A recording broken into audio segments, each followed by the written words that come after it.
மேற்கு வங்க அரசியல் வரலாற்றில் இதுவரை கண்டிராத ஒரு புதிய அதிரடி அத்தியாயம் தற்போது அரங்கேறி வருகிறது.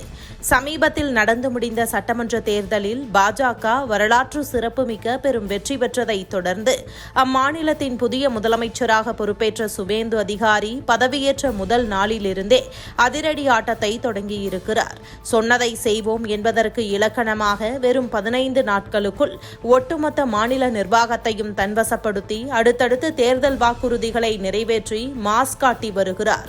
பதவியேற்ற சில வாரங்களிலேயே பெண்களுக்கான இலவச பேருந்து பயண திட்டத்தை அறிமுகப்படுத்திய அரசு தினசரி வேலைக்கு செல்லும் பெண்கள் முதல் மாணவிகள் வரை லட்சக்கணக்கானோருக்கு நேரடி நிவாரணத்தை வழங்கியிருக்கிறது. அதே நேரத்தில் பெண்களின் பொருளாதார முன்னேற்றத்தை இலக்காக கொண்டு அன்னபூர்ணா யோஜனா மூலம் மாதம் 3000 ரூபாய் நேரடி நிதியுதவியும், அன்னபூர்ணா பந்தார் திட்டம் மூலம் சுய உதவி குழு பெண்களுக்கு தொழில் வாய்ப்பும் ஏற்படுத்தப்பட்டுள்ளது.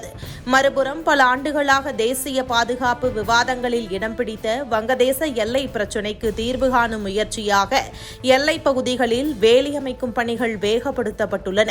இதற்காக நிலங்கள் எல்லை பாதுகாப்பு படைக்கு ஒப்படைக்கப்பட்டுள்ளதுடன் சட்டவிரோத ஊடுருவலை தடுக்க டிடெக்ட், டெலிட், டிபோர்ட் என்ற கடுமையான கொள்கையும் நடைமுறைக்கு வந்துள்ளது. மாநிலத்தின் பாதுகாப்பும் தேசிய பாதுகாப்பும் ஒன்றோடு ஒன்று இணைந்தவை என்ற செய்தியை இந்த நடவடிக்கைகள் வெளிப்படுத்துகின்றன.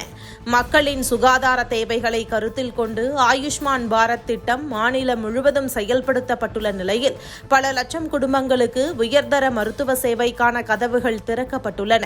நீண்ட காலமாக அரசு வேலை வாய்ப்புக்காக காத்திருந்த இளைஞர்களுக்கு நம்பிக்கை அளிக்கும் வகையில் அரசு வேலைகளுக்கான அதிகபட்ச வயது வரம்பு 40 45 உயர்த்தப்பட்டுள்ளது.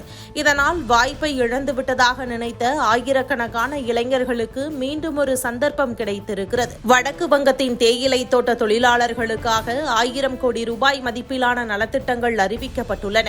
அதே நேரத்தில் ஆசிரியர் நியமன முறைகேடு உள்ளிட்ட ஊழல் குற்றச்சாட்டுகள் மீது விசாரணைகளை முன்னெடுத்திருக்கிறது. இதனுடன் மாநிலத்தில் முதலீடுகளை ஈர்க்கும் வகையில் உள்கட்டமைப்பு, துறைமுகம், மின்சாரம் மற்றும் தொழில்துறைகளில் புதிய திட்டங்களுக்கான பேச்சுவார்த்தைகள் தொடங்கப்பட்டுள்ளன. இது மேற்கு வங்க அரசியலில் புதிய அத்தியாயத்தை தொடங்கியிருப்பதாக அவரது மக்கள் கருத்து தெரிவித்து வருகிறார்கள். இந்த வேகம் இதோடு நின்றுவிடாமல் மத்திய அரசு பங்களிப்புடன் மேலும் பல திட்டங்களை கொண்டுவரப் போகிறாரா முதல்வர் சுவேந்து அதிகாரி?